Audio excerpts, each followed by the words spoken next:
하나님은 영이시니 예배하는 자가 영과 진리로 예배할지니라. 아멘.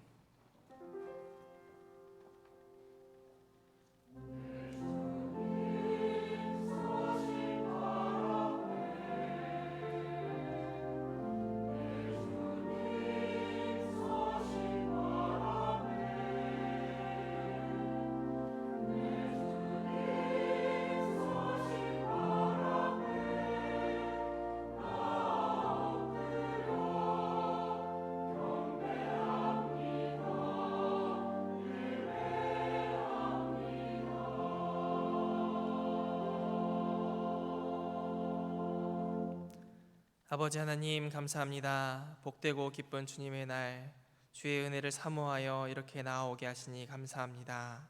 마음과 정성과 뜻과 힘을 다해 드리는 이 예배를 주님 받아주시고 예배하는 우리에게는 주의 밝은 빛을 받아 낮과 같이 맑고 밝은 거룩한 길 가게 하여 주시옵소서. 예수님의 이름으로 기도합니다. 아멘. 모두 자리에서 일어나셔서 찬송가 1장으로 하나님께 찬양 드리겠습니다.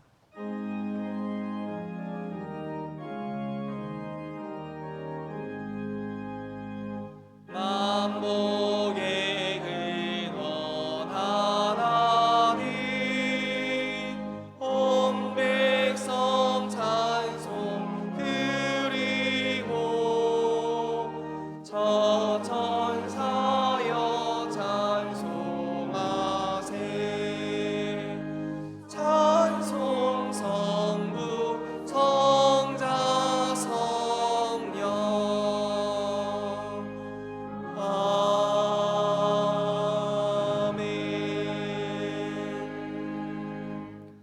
같이 성취교도 가시겠습니다. 교동문 30번입니다. 하나님은 우리에게 은혜를 베푸사 복을 주시고 그의 얼굴빛을 우리에게 비추사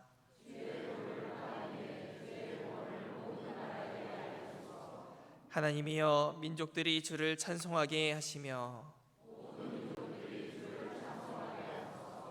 온 백성은 기쁘고 즐겁게 노래할지니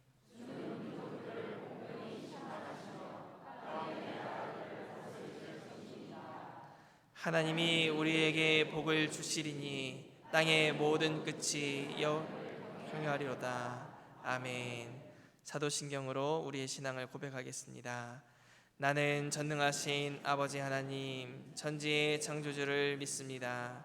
나는 그의 유일하신 아들 우리 주 예수 그리스도를 믿습니다.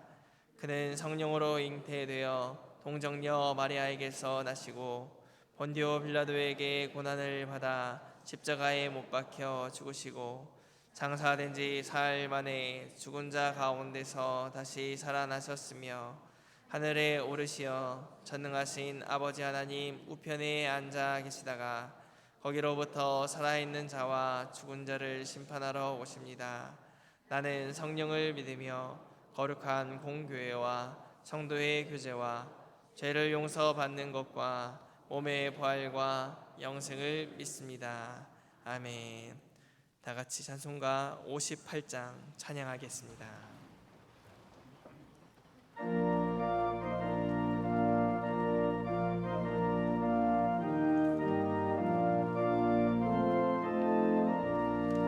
지난 밤에 보호하사 잠잘 자기 있으니 고마우신 주의 은총 감사 찬송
전능의 하나님, 주께 의지하는 성도들의 삶을 평안으로 지키시는 우리 아버지여, 거룩한 주일 주를 믿고 의지하는 성도들 모여 주 앞에 예배합니다. 이 예배가 주님을 기쁘시게 하는 예배, 성도들의 마음의 평안을 얻는 예배 되게 하여 주옵소서. 필요를 따라 햇볕과 비를 주시며 자연을 하나님 섭리 안에 두셔서 인간의 모든 삶을 보살피시는 아버지 하나님의 그 은혜 앞에 감사를 드립니다. 하지만 전례 없는 기록적 폭우로 인하여 삶의 터전을 잃고 재산뿐 아니라 심지어 사랑하는 가족의 생명까지 잃는 엄청난 재난 앞에 망연자실하고 있는 우리의 이웃들, 주여 굽어 살펴 주옵소서. 우리의 이웃들입니다. 그들에게 다시 일어설 희망과 용기를 주옵시고, 우리 국민 모두는 내일같이 관심 갖고 도와 따뜻한 동포애로 재난을 함께 극복해 나가는 우리 민족의 저력을 주여 이번에도 보여줄 수 있도록 도우시옵소서. 이 시간 예배하는 우리에게 주의 성령 함께 하셔서 주신 복에 감사하며 이웃의 아픔에 공효를 베푸는 손길 보탤 수 있는 그 여유와 또 주의 위치를 드러내는 생활 소구의 전국 백성 되도록 우리 마음 지켜주옵소서. 목회자를 통하여 주시는 하나님 말씀에서 위로와 쉼을 얻고 사방에 우겨쌈 당하는 역경 속에서도 생명 싸게로 감싸주시는 은총 느끼며 또 그것을 전하며 하나님의 역사에 동참하는 우리 되게 하옵소서. 어두움 후에 빛이 오며 괴로운 후에 평안을 누리는, 또 수고한 후에 쉼을 얻는 복을 허락하여 주옵소서. 우리 교회가 진행하는 모든 여름 행사 위에 필요한 은혜 주여 채워주시고 안전을 지켜주옵소서.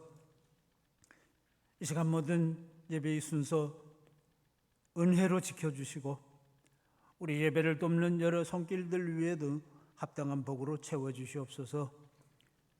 찬양으로 영광 돌리는 찬양대원들에게도 복과 은혜로 함께하여 주옵소서. 또 여러 가지 질병에 시달리는 우리 형제들에게 주의 자비와 긍휼을 베풀어 주옵소서. 지구촌 전쟁에 시달리는 곳에 주의 자비 베풀어 주옵소서. 주여, 전쟁의 장기화로 그 불꽃이 혹은 한반도 위기를 불러오지 않도록 주여 평화의 날개로 감싸 주시옵소서. 97년간 이 지역사회의 복음을 전하며 방주 역할을 감당해온 우리 교회가 이번 97주년 창립기념일을 맞아 뜻깊은 헌혈 행사를 주여 기획하고 있사오니 가능한 모든 사람이 참여하여 은혜로운 행사 될 수 있게 도우시고, 또 헌혈에 참여하지 못하는 우리 성도들 주여 남의 일처럼 생각하지 아니하고 어떤 다른 방법을 통하여 이웃사랑을 실천할 수 있게 하여 주시며 땅끝까지 주의 복음을 전하는 사명에 동참하는 성도들 되도록 도우시옵소서. 이 시간 주님을 예배하는 모든 곳에 동일한 은혜로 채워주시옵소서. 예수님의 이름으로 기도합니다. 아멘.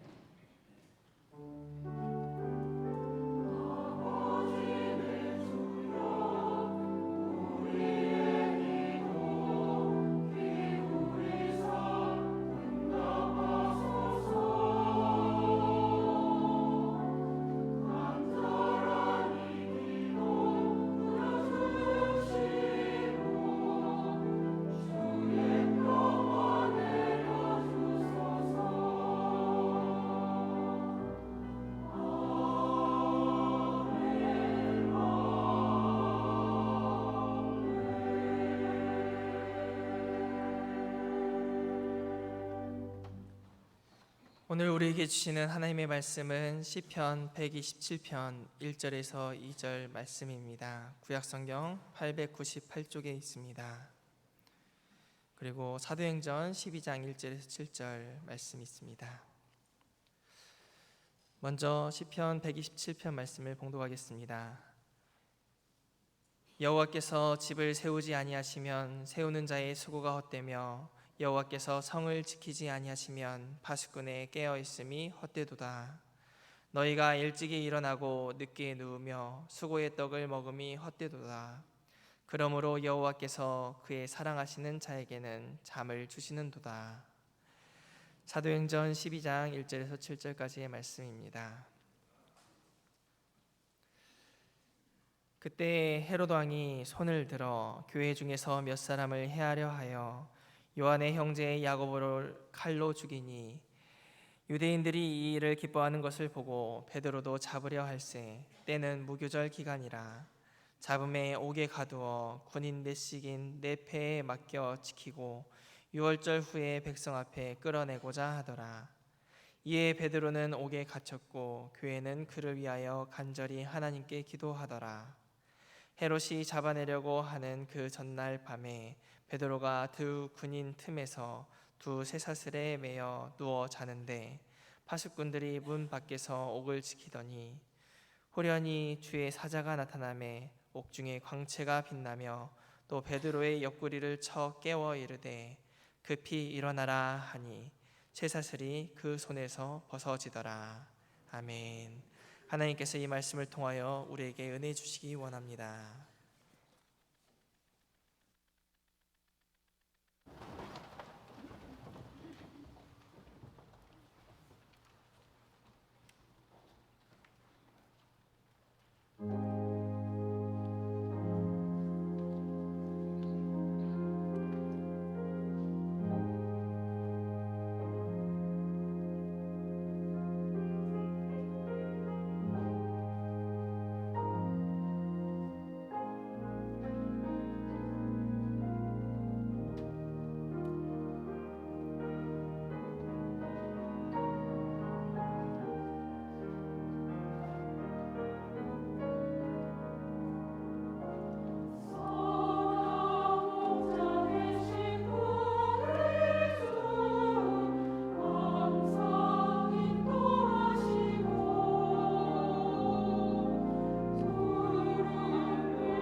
기록적인 폭우 뒤에 또 폭염이 펼쳐지고 있는데, 이런 상황 가운데서도 하나님께서 우리 성도님들을 지켜주시기를 원합니다.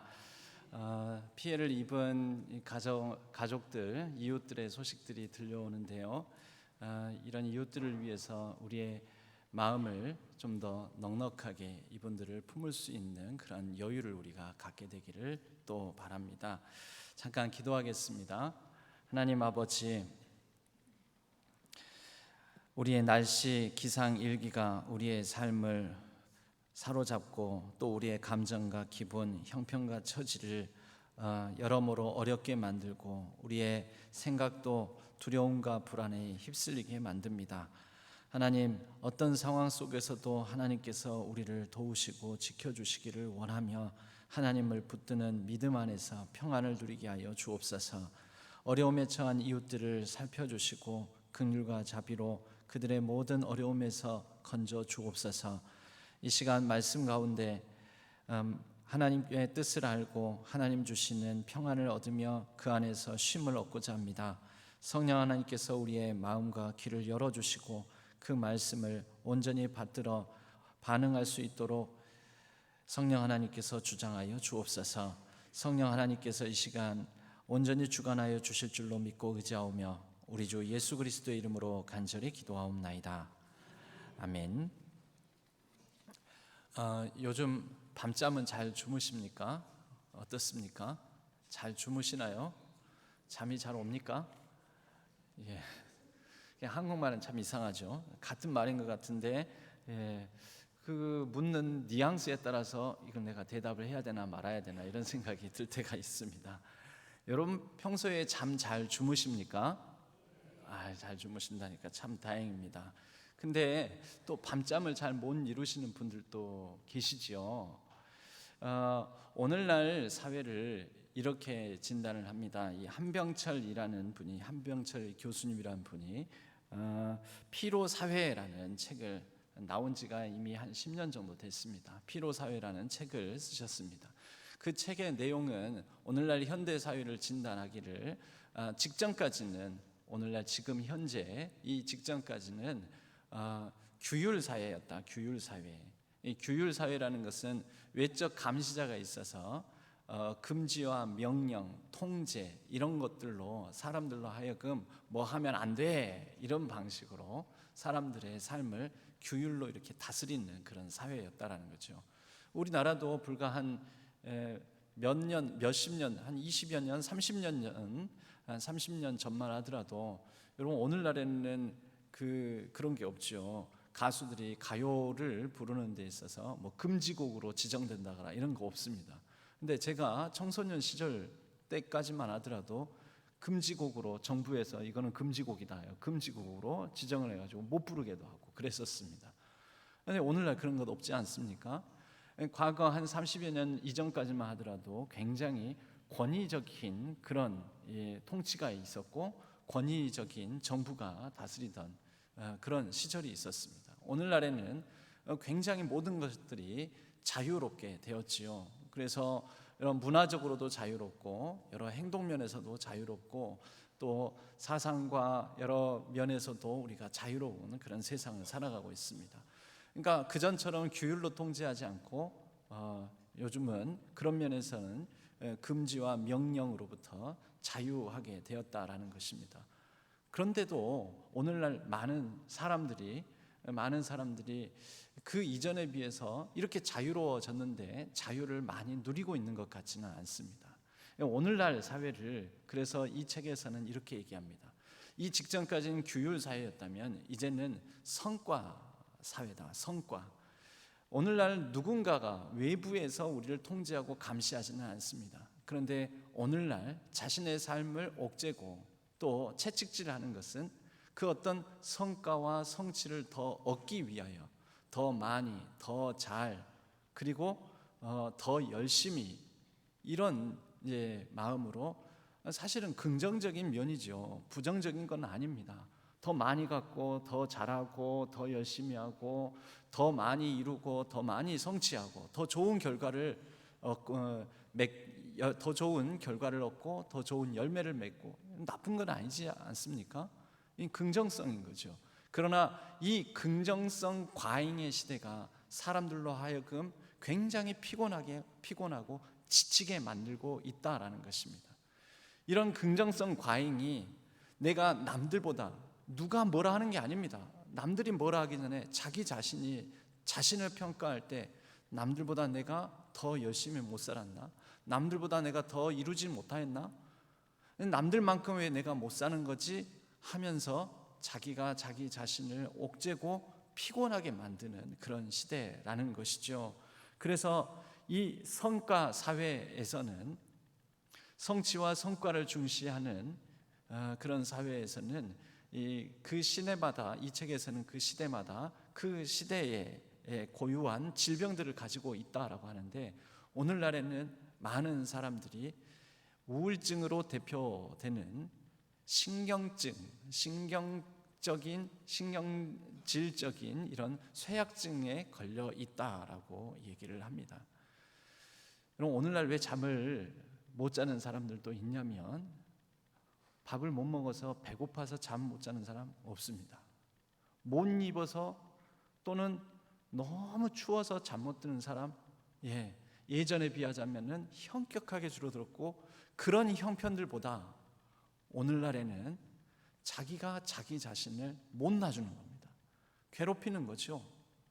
그래서 어떤 불안, 또 어떤 굉장히 심적으로는 피곤하고 지치고 괴로운데도 불구하고 잠은 못 자는, 그래서 온전한 쉼을 누리지 못하는 이런 시대를 살고 있다라고 이 책은 진단하고 있습니다.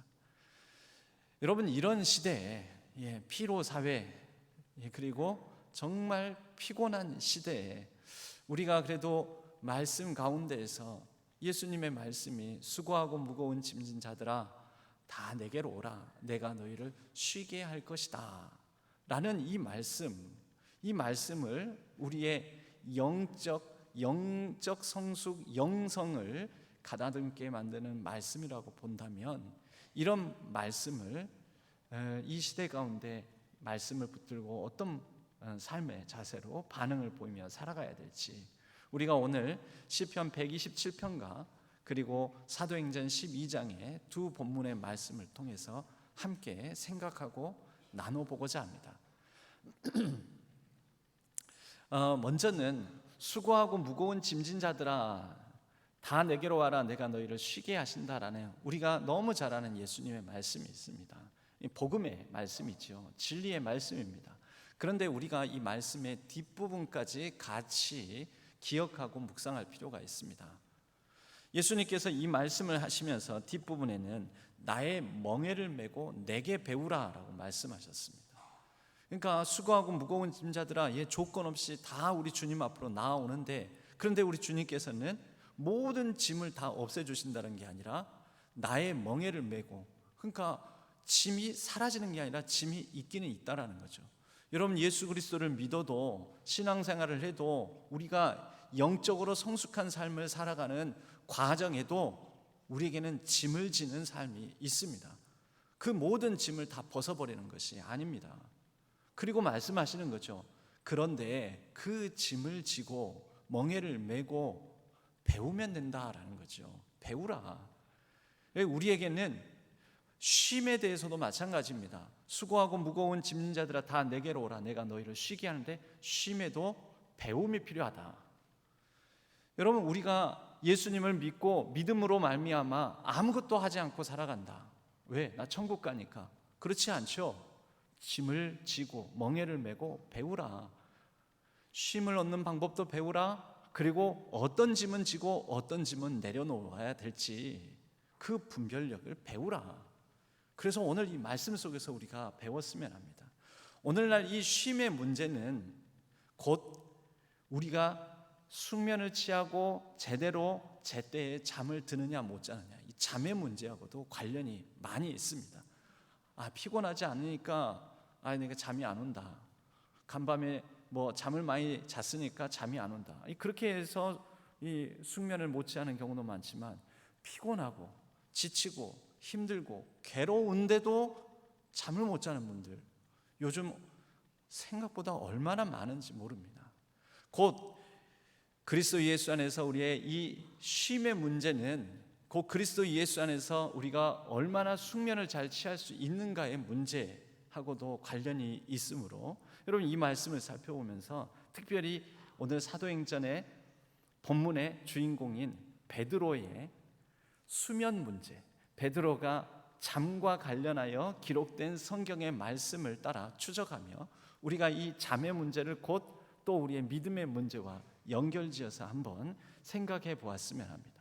여러분 사도행전 12장 말씀은 베드로가 지금 옥에 갇혀 있고 당시 헤롯이 몇 사람을 본보기로 죽이려고 했습니다. 이미 몇 사람을 죽였고 베드로도 가다가 이제 죽일 작정으로 어떤 사형을 집행하고자 그 다음 날 계획을 잡아놓고 있는데 베드로를 위해서 이 베드로가 붙들려 가는 것을 본 이 예루살렘의 교인들은 그 베드로를 위해서 기도를 하고 있었습니다. 그런데 그 다음 날로 아마도 어떤 집행이 예정되어 있었던 것 같습니다. 발에는 쇠사슬로 매여 있고 옥에 갇혀 있는 이 상황 속에서 베드로가 잠을 자는데 얼마나 쿨쿨 자는지 천사가 와서 이 베드로를 깨우는데도 비몽사몽간에 이 잠에서 취해가지고 일어나지 못할 정도로 아주 푹 자고 있었다라는 것이죠. 여러분 상식적으로 이게 가능합니까? 다음 날 죽는다니까요. 끌려가서. 여러분 죽음을 목전에 두고 이런 평안한 잠을 잘 수 있는 게 말이 되냐라는 것이죠. 베드로의 이 모습이 원래 베드로의 모습인가? 이게 정상적인 상황인가? 이걸 우리는 어떻게 봐야 되는가?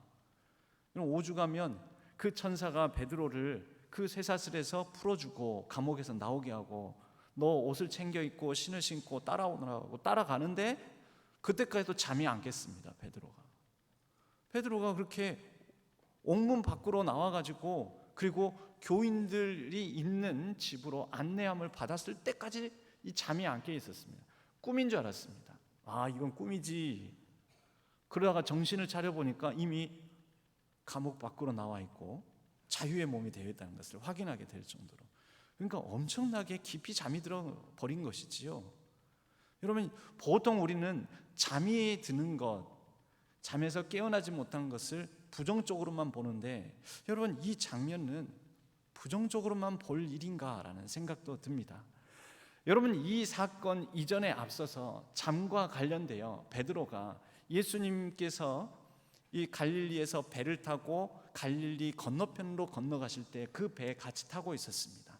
갈릴리 바다는 하루에 몇 번씩 일교차가 너무나 크기 때문에 그 일교차가 큰 공기의 변화에 따라서 갑작스럽게 돌풍이 불기도 하고 그렇습니다. 특히 밤에 모든 것이 고요한 가운데 이렇게 낮에서 밤으로 이렇게 전환이 될 때 그 무렵에 심한 바람이 부는 것이죠. 때마침 그때 건너편으로 배를 타고 건너가게 되었습니다. 바람이 심하게 불고 파도가 치다 보니 배가 뒤집힐 것 같습니다. 그 배 안에 예수님과 제자들이 타고 있었는데 예수님은 그날 하루 많은 사람들을 돌보시고 또 고치시는 사역을 하다 보니 너무 피곤하셨던 듯합니다. 그래서 그 배에서 예수님은 이렇게 파도가 세차게 몰아치는데도 평안하게 잠을 주무십니다. 문제는 제자들인 것이죠. 제자들이 난리가 났습니다. 예수님 이런 가운데서 주무십니까? 우리가 다 죽게 생겼는데 이렇게 잠만 자고 계십니까? 하고 예수님을 깨웁니다. 예수님께서 일어나셔서 바람과 파도를 잠잠케 하시고 나서 제자들에게 이렇게 야단을 치시지요. 마가복음 4장 40절은 이렇게 기록하고 있습니다. 이에 제자들에게 이르시되 어찌하여 이렇게 무서워하느냐? 너희가 어찌 믿음이 없느냐? 예수님은 주무셨는데 제자들은 깨어 예수님을 깨울 정도로 불안하고 두려워하면서 배가 뒤집어질 것 같고 죽을 것 같은 그런 상황 속에서 여러분 예수님은 바람이 불고 파도가 치고 제자들도 다 바다에 빠져 죽을 것 같은 위기 상황 속에서 속없이 속절없이 잠만 주무시고 계시지 않았습니까? 여러분, 이것도 부정적으로 봐야 됩니까? 이렇게 깨어있지는 못하고 잠만 자고 있다고. 여러분, 예수님께서 자고 있는 이 상황, 주무시고 있는 이 상황 가운데 외부 상황이 굉장히 급작스럽게 급변하는 상황인데, 이 상황 속에 제자들의 마음에 평안과 여유를 갖지 못한 것이지요. 이 무리 중에는 베드로도 있었습니다. 그럼 베드로가 그렇게 늘 잠만 자는 사람이 아닙니다. 이렇게 예수님이 주무실 때 예수님과 동행한 제자들 아닙니까? 예수님의 사역하는, 가르치시고 복음을 전파하시고 고치시는 사역 가운데 늘 동행했기 때문에 피곤하다면 예수님만 피곤한 게 아니라 제자들도 같이 피곤한 것이죠. 그런데 피곤하신 예수님은 주무시는데 피곤한 제자들은 그 피곤한 가운데서도 잠을 못 자고 불안에 떨고 있었다는 것입니다. 여러분, 이 장면, 이게 바로 잠과 관련된 하나의 사건인데요. 그런데 그 뒤에 보면 예수님께서 이제 잡히시기 전날 그 밤에 땀이 핏방울이 되도록, 피가 되도록 기도하시는 겟세마네 동산의 장면이 있죠. 마태복음 26장은 이 장면에 대해서 이렇게 얘기를 합니다. 제자들을 이끌고 특별히 그 중에 이 베드로를 비롯한 몇몇의 제자들만 특별히 이끌고 예수님께서 당부를 합니다. 내 마음이 매우 고민하여 죽게 되었다. 내가 너무 힘들다. 너희는 여기 머물러 나와 함께 깨어 있으라. 그럼 깨어 있으라 앞에 중요한 거, 나와 함께 머물러, 여기 머물러 예수님과 함께 있어 달라라는 것이죠.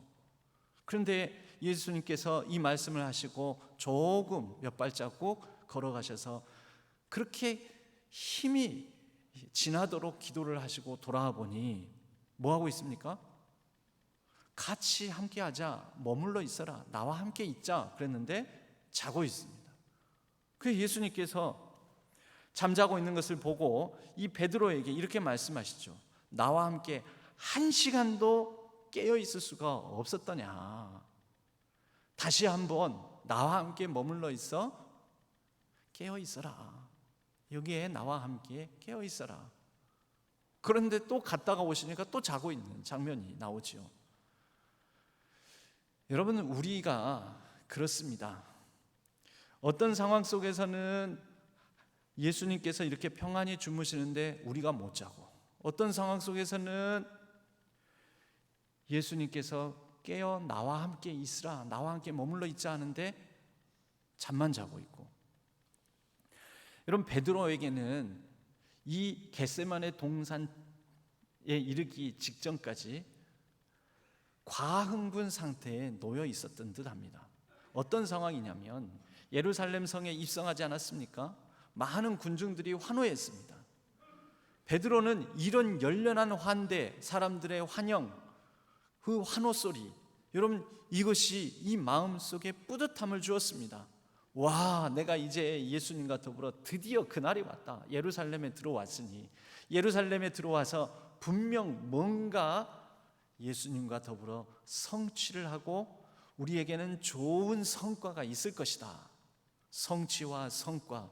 여러분, 어디서 제가 서두에 말씀드리지 않았나요? 오늘날 우리가 그토록 갈구하고 기대하고 원하는 성취와 성과. 이 성취와 성과를 기대하고 있었던 베드로는 예루살렘 성 안에 들어와서 성전을 이렇게 지나가면서 예수님께 이렇게 얘기를 하죠.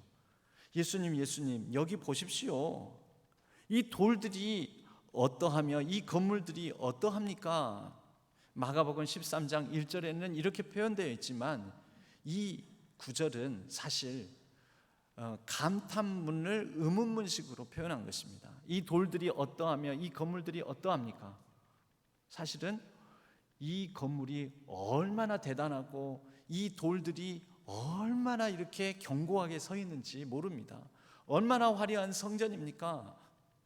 베드로가 그 성전을 보면서 이렇게 감탄사를 연발할 때 예수님은 대답을 하시죠. 네가 이 큰 건물들을 보느냐? 다시 말하자면 이게 대단하고 든든하고 화려하고 와 놀랍다 이렇게 보느냐? 그러나 돌 하나도 돌 위에 남지 않고 다 무너질 것이다. 여러분, 베드로는 성취와 성과를 염원했고 눈에 보이는 성취와 성과에 대해서 굉장히 흥분하는 사람이었습니다. 예수님으로부터도 엄청난 성취와 성과를 얻을 수 있을 거라고 기대할 때 막 흥분하는 사람이었습니다. 여러분, 이런 상태를 보고 과흥분, 과장된 상태, 아드레날린이 너무 과다하게 분비된 상태, 여러분 그렇게 계속해서 흥분된 상태에 있으면 어떻게 됩니까?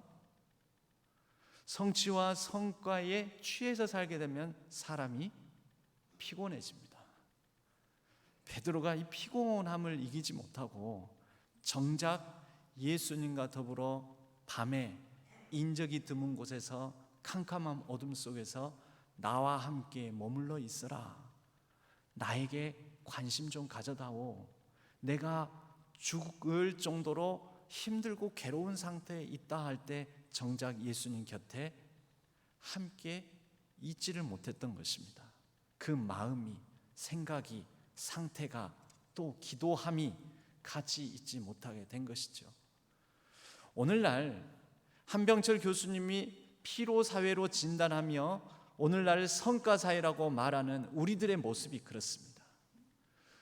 너무 많은 성취, 너무 성과에 집착하느라 우리는 피곤하고 그러한 잠시도 쉼을 얻지 못하는 상태에 있다 보니 정작 사랑하는 이들과 사랑하는 사람과 쉼을 얻어야 할 때에 사랑하는 이들과 더불어서 마음을 나누고 같이 머물러 있어야 할 때에 우리는 너무 피곤해서 귀찮아, 피곤한데 나 건들지 말어, 그러면서 정을 못 나눕니다.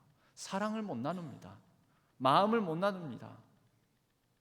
그 같은 공간 안에 있는 것을 때로는 주어진 여유 시간을 견디지 못하고 그냥 잠만 잡니다.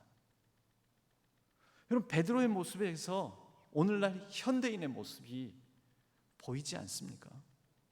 오늘날 우리들의 모습이 이 베드로의 모습 속에서 보이지 않습니까? 그런 우리들에게 예수님은 베드로를 꾸짖으셨던 그 말씀으로 우리에게 또 말씀하시는 거죠. 나와 함께 머물러 함께 한시라도 깨어 있을 수가 없느냐? 나와 함께 구별된 조용한 쉼을 얻는 시간을 가질 수가 없느냐? 여러분, 하나님 앞에서 멍 때리는 거, 말씀 앞에서 잠시 고요하게 침묵 속에서 멍 때리고 가만히 앉아 있는 거, 여러분 그것이 영적으로 충전된 시간이요, 하나님만이 주실 수 있는 평안을 누리는 시간이요, 이 세상 속에서 지치고 고난 우리의 몸과 마음이 회복되는 시간이 됩니다. 그런데 합니까 우리가? 그럴 시간이 있으면 뭐 하나라도 더 손을 놀리고 뭐 하나라도 더 보고 뭐 하나라도 뭐 듣고, 여러분 오늘날에는 우리가 얼마나 피곤한 시대를 살고 있냐면요, 저희 집에 저희 사는 사택의 아파트에도 그전에는 엘리베이터 안에 뭐가 없었는데 전광판이 하나 생겼어요. TV 같이 생겨가지고 거기에서 오늘의 날씨, 오늘의 뉴스, 그리고 뭐 광고 막 이런 것들이 계속 나옵니다. 그럼 엘리베이터에 타 있는 그 몇 초, 1분도 안 되는 그 시간도 어색해질지 모르니까 어색함을 없애줌과 동시에 그 사람들이 조금도 시선을 가만히 두질 못하고 시선을 빼앗는, 사로잡는 것을 설치를 해두는 거죠. 요즘은 사람들이 커피숍에 가서도 가만히 이렇게 멍 때리고 잠잠히 이렇게 창밖 내다보고 그런 사람이 없습니다. 다 뭐 하고 있습니까? 왜 핸드폰 보고 있습니다. 쉬는 시간이 없어요. 쉬는 시간이. 여러분 멍 때리는 거, 요즘 멍 때리는 게 안 돼요. 늘 뭐 보고 있어요. 그리고 이걸 뭐 보고 있는 동안은 다른 사람이 쉽게 못 건드려요. 그러니까 아마도 사람들이 방어 기제로 그런 것 같아요. 나 건들지 말어, 그런 표시로 보고 있는 거예요. 계속 쳐다보고, 우리의 시선, 마음, 생각, 정신, 우리의 집중력 빼앗는 것들이 도처에 얼마나 많은지 모릅니다. 그런데 여러분, 그것이 우리를 얼마나 또 피곤하게 하는지 모릅니다. 결과적으로 우리가 얼마나 피곤하게 사는지 모릅니다. 쉼이 없지요. 그래서 연구도 나와 있어요. 핸드폰 많이 보면은 불면증에 걸린다고. 피곤한데, 분명히 피곤한데 잠이 안 와요. 잠을 못 자는 거죠. 여러분, 그렇게 집중하고 그렇게 신경 쓰고 그렇게 시선과 마음을 빼앗기는데 정작 같이 있어야 될 사람과 잠잠히, 여러분 얼마나 어색합니까? 그죠? 그런데 그 어색함을 극복할 정도로 누군가와 잠잠히 같이 마음을 나누고 서로 시선을 교류하면서 그렇게 교제하는 그런 일들은 여러분 잘 하십니까? 핸드폰 보는 것 그 이상으로 시간과 마음을 쓰십니까? 못하지요. 여러분, 오늘날 이러한 문제는 단순히 쉼의 문제가 아니라는 것이죠. 예수님께서 언급하셨듯이 예수님은 주무시는 그 배 안에서 안절부절하면서 난리를, 법석을 피우는 그 제자들 보고 너희가 왜 이렇게 믿음이 없느냐. 이것은 단순히 쉼의 문제, 잠의 문제가 아니라 믿음의 문제입니다. 영성의 문제입니다. 너희는 한시라도 나와 함께 머물러 깨어있지를 못하느냐.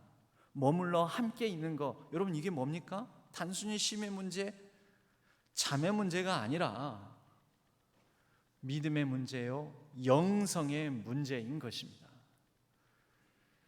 그런 베드로가 그 강박에, 그 과도하게 분비된 아들의 난린에 취해서 흥분 상태에, 그리고 그 흥분 상태에 놓이면 사람이 어느 순간 급격하게 피로가 몰려오면서 떨어져 버립니다. 정작 중요한 사람과 더불어 중요한 마음을 나누고 정을 나누고 해야 될, 머물러 함께 있어야 될 때 잠을 잡니다.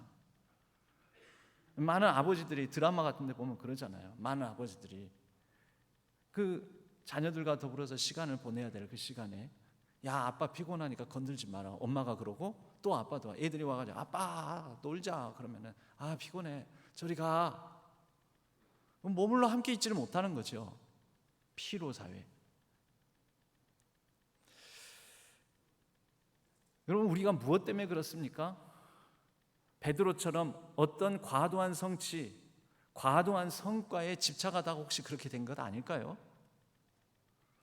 오늘날 우리는 옛날에 비해서 더 좋은 집에 살고, 더 좋은 옷을 입고, 더 좋은 차를 몰고 다니고, 또 타고 다니고, 내 것이 아니더라도 더 좋은 차 타고 다니잖아요. 예전에는 막 털털거리는 그런 낡은 시내버스도 얼마나 불편했는데 요즘은 시내버스도 전기차로 되어가지고 얼마나 이렇게 진동도 없이 조용하게 달리고, 더 좋은 것을 먹고, 그런데 만족이 있습니까?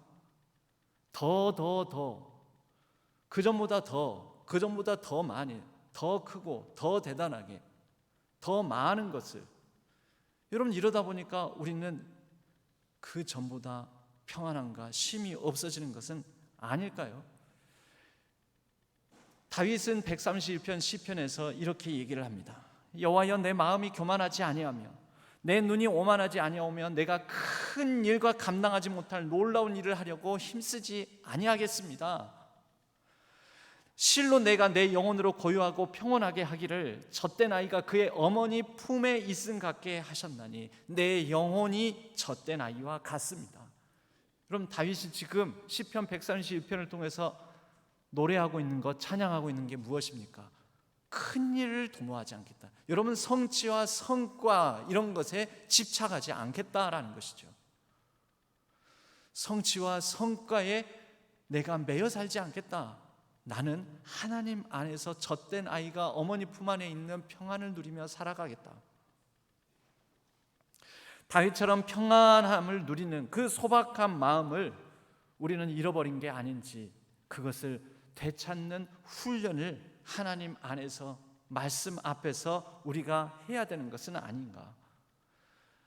여러분, 찬송가 중에, 이 찬송가 그 소절 중에 이런 가사가 있습니다. 큰 물결 일어나 나 쉬지 못하나 이 풍랑으로 인하여 더 빨리 갑니다. 베드로와 제자들이 예수님과 함께 그 배에 타고 있으면서 이 찬양을 알았더라면 예수님 주무시네?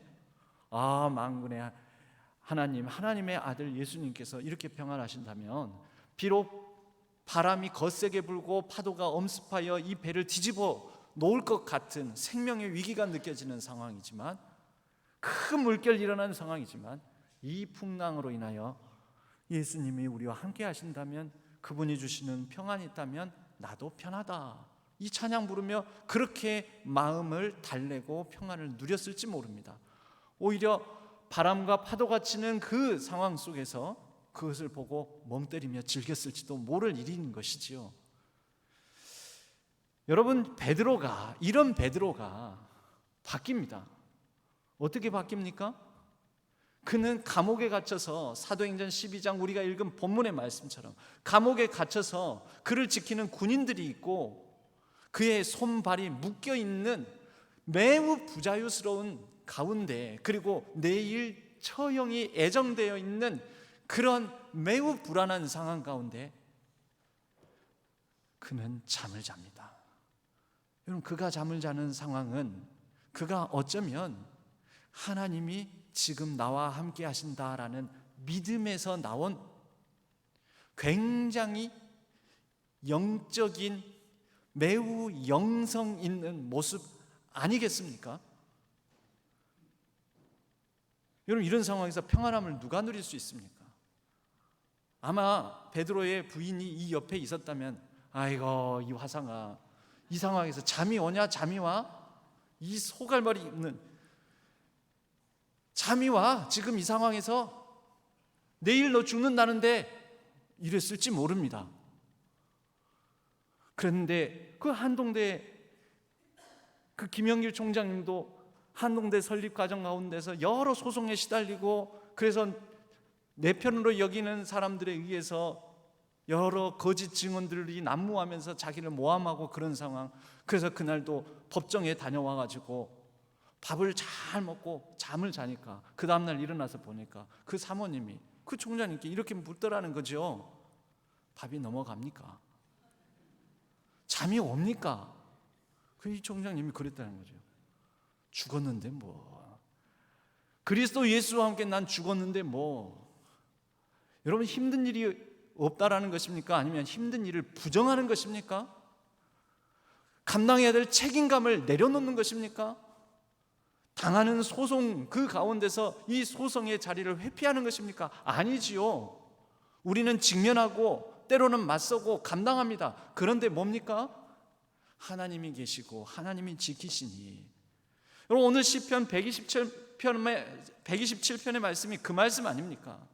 여호와께서 집을 세우지 아니하시면, 곧 다시 말하면 여호와께서 집을 세우시고, 여호와께서 다스리시고, 여호와께서 성을 지키시고, 여호와께서 나의 자고 깸을 주관하신다면, 사랑하신다면, 사랑하는 나는 평안히 잠을 잘 수 있다라는 것이지요.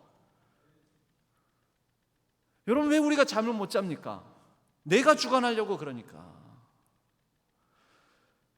그날 하루 여러분 끝까지 눈 뜨고 지켜보려고 하니까, 내가 붙드는 문제 그거 끝까지 내가 해결하려고 하니까, 여러분 우리의 한계를 인식하십시오. 내가 다 할 수 없다라는 거, 내가 다 지킬 수 없다라는 거, 내가 내 자녀를 눈동자처럼 항상 24시간 지켜 보호할 수 없다라는 거, 그걸 하나님 앞에서 인정하는 거죠. 고백하는 거죠. 그리고 이렇게 말하는 거죠.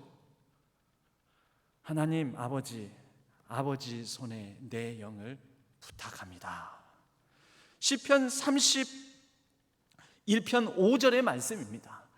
유대인들은 그들의 자녀를 키우면서 자기 직전에 꼭 이 시편 31편 5절의 말씀으로 기도를 해준다고 합니다. 하나님, 아버지 손에 이 영을, 이 아이의 영을, 이 아이의 잠을, 이 아이의 밤을 의탁합니다. 여러분, 부모가 그 아이 옆에서 잘 자나 못 자나 계속 지켜보고 있습니까? 아니면 그 기도해주고 나서 가서 평안히 잠을 잘까요? 그 기도하는 부모는 의탁합니다, 부탁합니다 하고 가서 자는 거예요. 베드로처럼. 여러분, 아이가 사랑스러우면 이 아이가 간밤이라도 머문 일이 있을까 불안해가지고 그 옆에서 뜬 눈으로 밤을 지새우면서 지키고 앉아 있습니까? 아니지요. 아버지 손에 의탁합니다, 아버지 손에 부탁합니다 하고 잠을 자는 것입니다. 이 말씀을 예수님은 십자가상에서 마지막 말씀으로 이 시편의 말씀을 내뱉고 숨을 거두십니다. 아버지 손에 내 영을 부탁하나이다. 여러분, 오늘 밤 이 하루를 아버지 손에 의탁하지 못하면서 어떻게 우리의 영혼을 하나님께 의탁한다고 그런 믿음이 있다고 말할 수 있겠습니까? 그러므로 여러분, 이건 잠의 문제, 쉼의 문제가 아닙니다. 믿음의 문제요, 구원의 문제요, 영혼의 문제요, 영성의 문제입니다. 매일매일을 부탁할 수 있는 사람이 보이지 않는 세계, 나의 영적 세계를 하나님께 온전히 주관해달라고 부탁할 수 있고, 나의 영생을 그분께 내어 맡길 수가 있고, 여러분, 그렇게 맡기는 사람은 순간순간의 어려움과 또 많은 성과와 성취를 거두지 못한다 할지라도 그분 안에서, 그분 안에 머물매 평안함을 누릴 수가 있습니다. 여러분, 수고하고 무거운 짐진 우리 성도님들, 저와 여러분, 우리 모두 그분 안에서 쉴 수가 있습니다. 그분께 내어 맡기면서요. 여러분, 모든 성취가 내 능력 안에 있지 않습니다. 오늘날 성취와 성과로 우리를 판단하고 규정하고, 그리고 우리를 옥죄는 듯한, 또 스스로가 더 많은 성취를 위하여서 자기 자신을 부자유스럽게 만드는 이 세상에서 우리 주님의 말씀, 수고하고 무거운 짐진 자들아 다 내게로 오라, 그리고 나의 멍에를 메고 내게 와서 배우라. 그분 안에서 우리가 진정한 쉼이 어디에서 있을 수 있는지 배우기를 바랍니다. 여러분, 영성은 그래서 우리가 뭣도 해야 되고 흔히 그러지 않습니까? 삶을 잘 정리하고 정돈하고 좀 더 효과적으로, 효율적으로 더 많은 성취와 성과를 읽어가면서 살아가는 사람들은 자기의 할 일 목록들이 있다고. 할 일 목록, 여러분, 그 할 일 목록에 꼭 넣어놓으셔야 되는 거, 나를 위한 시간, 또 하나님 앞에서 나를 돌아보는 시간, 하나님 말씀 앞에서 멍 때리는 시간, 여러분 할 일 목록에 꼭 그거를 넣으시기를 바랍니다. 그런데 그 할 일 목록에 이런 거를 넣기 위해서는 여러분, 이것은 영성을 키우는 것 아닙니까? 영적 체력을 키우는 거잖아요. 그런데 이런 할 일 목록에 꼭 이런 거를, 이런 시간을 마련하기 위해서는 뭐가 필요할까요? 빼기가 필요합니다. 그래서 영성 훈련은 더하기가 아니라 빼기다라는 말이 있습니다. 얼마나 더 단순하게, 얼마나 더 심플하게, 얼마나 더 내가 내려놓을 것을 내려놓으면서 살아가는가. 여러분, 다 이고지고 살려가지 마시고 근심, 걱정, 한숨 던져버리시고 빼고, 내가 안 해도 될 일 빼고, 이거 하면 더 좋겠다, 근데 안 해도 굳이 필요 없겠다 빼고. 여러분, 여행 갈 때, 짐을 챙길 때 제일 중요한 것이 그거라고 합니다. 이거 가져가면 좋겠지만 안 가져가도 괜찮겠다. 그러면 그건 챙길까요, 뺄까요? 그건 빼라고 합니다. 가져가면 좋겠지만 안 가져가도 굳이 상관은 없겠다, 빼라는 거죠. 가지고 갈까 말까 갈등되는 거는 무조건 빼라.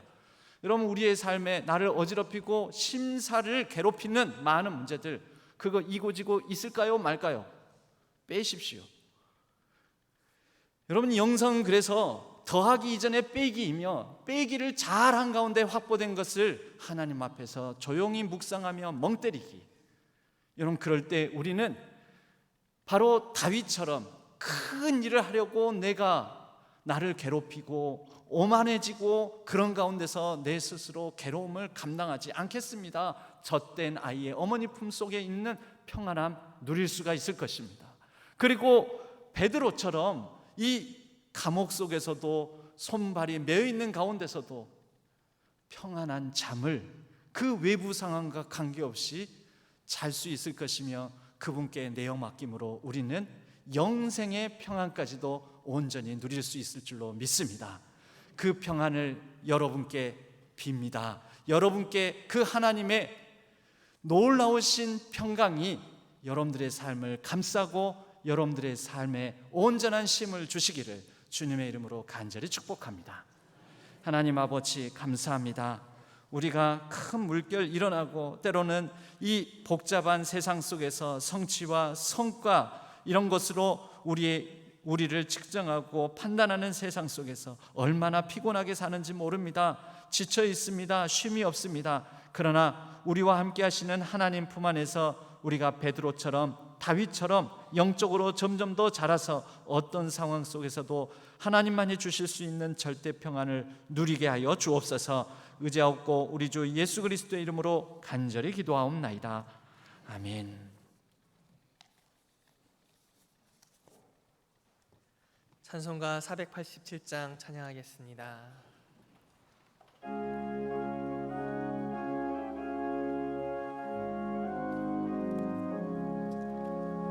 어둠 위에 빛이 오며 바람 부는 잔잔하고 소나기 후에 햇빛 나며 수고한 후에 쉼이 있네. 연약함 후에 강건하며 애통한 후에 위로받고 눈물 난 후에 웃음 있고 씨 뿌린 후에 추수하리.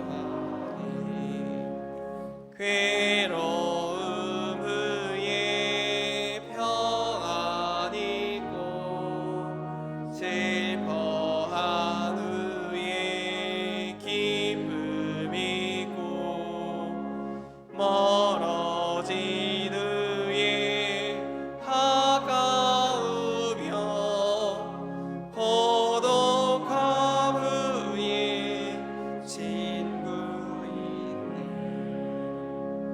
고생한 후에 기쁨 있고 십자가 후에 영광 있고 죽음 온 후에 영생하니 이러한 도가 진리로다.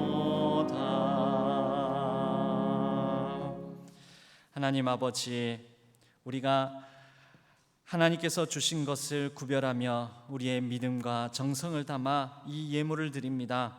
주일헌금으로 11조로 감사의 예물로 그리고 선교와 비전헌금으로 드린 손길들을 기억하시고 일일이 축복하여 주옵소서.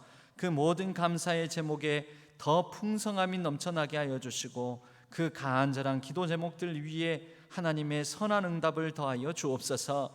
연약한 가운데 있는 사람들 위해 하나님께서 강하고 담대하게 하여 주시오며 모든 환우들 위해 치료의 광선을 발하여 주셔서 속히 병상을 털고 일어나게 하여 주옵소서. 이 세상의 여러 불안한 가운데 하나님께서 평화를 회복시켜 주시옵고 부조리하고 부정직한 세상 가운데 하나님께서 의와 정의를 회복시켜 주시오며 그리고 모든 생명들이 억압당하는 땅 가운데 생명이 온전히 기능할 수 있도록 이 생태계도 회복시켜 주시고 다스려 주옵소서. 모든 수혜를 입은 가정들 가운데 하나님 찾아와 주셔서 그들의 마음을 싸매 주시고 위로하여 주시오며 속히 그 어려움을 딛고 회복될 수 있도록 인도하여 주옵소서. 이 나라와 이 민족을 불쌍히 여겨주시고 한반도에 평화가 깃들고 또 온전한 번영이 이루어질 수 있도록 도와주시옵소서. 위정자들이 회개하는 심령과 겸손한 마음으로 의와 정의로 잘 다스리게 하여 주옵소서. 우리의 일상 곳곳을 하나님께서 복을 주시고 그 가운데 선한 능력을 허락하여 주심에 우리가 믿음으로 담대히 승리하며 이 일상을 잘 견디고 이겨나가게 하여 주옵소서. 모든 것 감사드리옵고 우리 주 예수 그리스도의 이름으로 간절히 축복하옵고 기도하옵나이다. 아멘. 교회 소식은 주보를 참조해 주시기 바랍니다. 모임 및 행사 시간과 장소 주보를 참조해서 확인해 주시기 바랍니다. 이 금주에는 아동부와 중고등부 여름 행사가 있습니다. 아동부는 금주 금요일, 토요일, 주일까지, 그리고 중고등부는 금요일, 토요일 해서 외부로 비전 트립으로 이 서울길에 나서게 됩니다.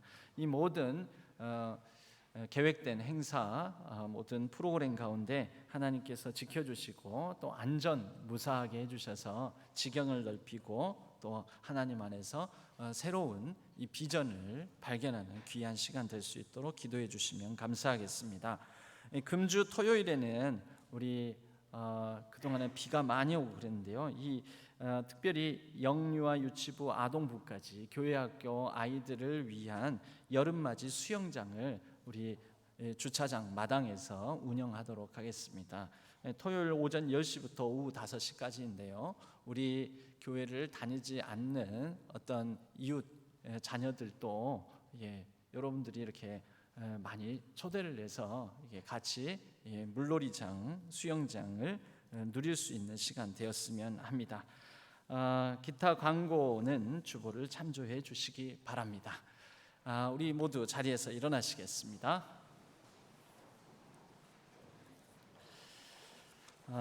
주기도문송과 축도로 예배를 마치도록 하겠습니다.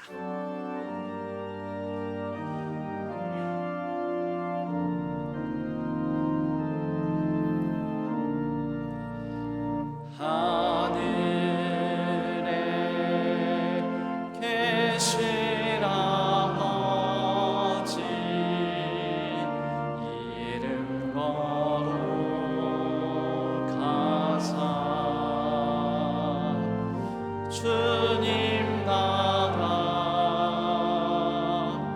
임하시고 뜻이 이루어지이다.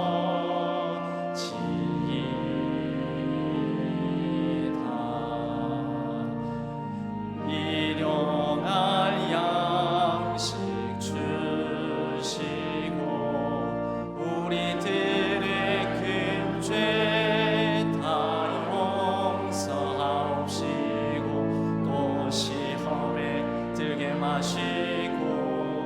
악에서 구원하소서.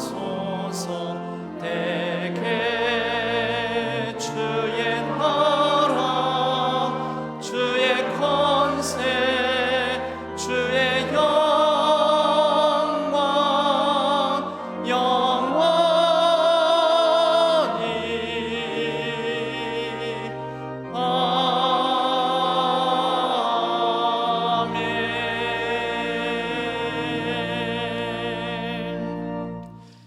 이제는 우리 주 예수 그리스도의 은혜와 하나님 아버지의 지극하신 사랑하심과 성령 하나님의 위로 교통하심이 모든 염려를 주께 맡기고 우리의 삶을 하나님께서 돌보실 것이라는 믿음을 가지고 평안함을 누리기를 다짐하는 우리 모든 성도님들 위해, 일상교회 우리 신앙교회 위해, 온라인상에서 흩어져 예배를 드리는 모든 예배자들 위해 이제로부터 영원까지 함께 하시기를 간절히 축원하옵나이다. 아멘.